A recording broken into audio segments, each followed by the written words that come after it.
It's a really good way to spot how our mind can jump around, even when we are concentrating on something. And the game is called Superpower Listening. This is how it works. I'm going to make a few sounds, using some of the things I found here in the Cosmic Kids Zen Den. And you are going to use your power listening to work out what the sounds are.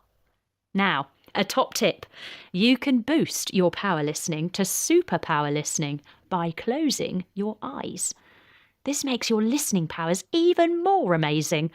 You decide how you want to play. Simple power listening or going up a level to superpower listening. Just see if you can focus on the sound. Then have a guess at what you think it is. Ready?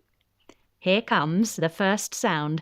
So switch on your power listening now, and if you want to take it to the superpower level, close your eyes as well. Here we go.